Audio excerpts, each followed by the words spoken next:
Comment bien vivre la solitude quand on vient de se séparer? Je suis Caroline Teller, votre coach en développement personnel, et j'accompagne les femmes qui traversent l'épreuve de la séparation, du divorce. Je les aide à passer d'une étape de douleur, de doute, à l'épanouissement.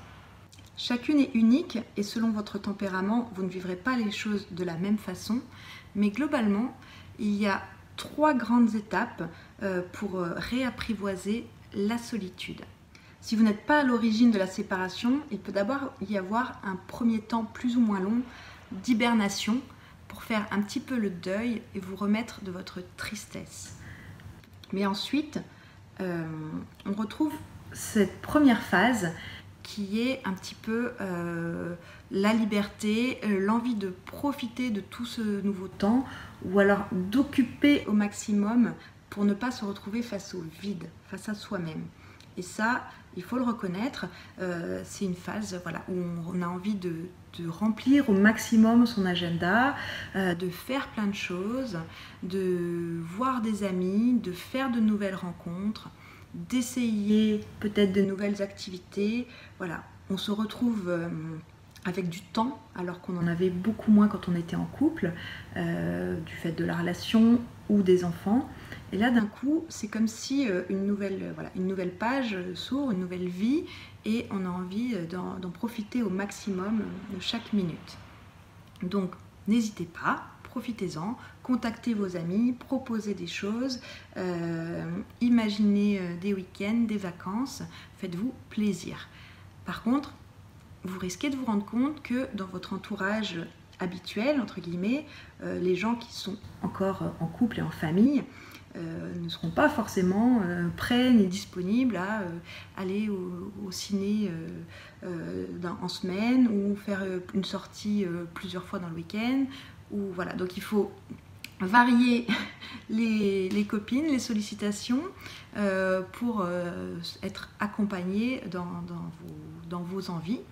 Ou alors, c'est peut-être le moment de vous inscrire dans des sites de rencontres amicales qui proposent des sorties par centre d'intérêt. Je pense notamment à OVS ou TMS, Meetup, qui sont pensés vraiment pour les personnes qui ont du temps, qui ont envie de partager, de découvrir plein de choses, mais qui n'ont pas forcément de personnes disponibles dans leur entourage.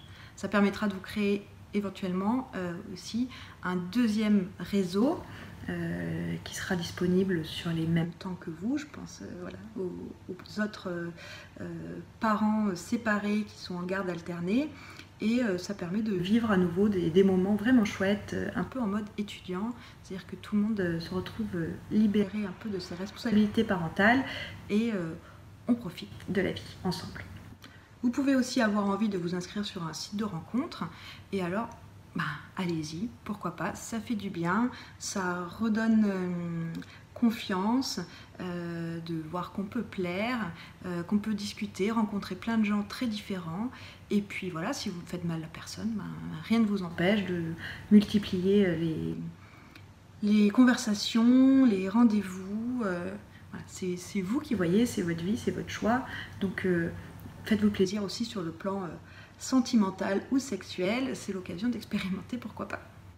Donc cette première phase qui est vraiment tournée vers l'extérieur, vers l'action, on peut l'appeler un petit peu la période faire. F-A-I-R-E. Ensuite, il vient souvent un deuxième temps où on passe plutôt dans l'être. C'est-à-dire que là, on se calme un petit peu, soit parce qu'on est fatigué de mener une vie tambour battant, soit parce qu'on a moins besoin finalement de s'évader, s'échapper.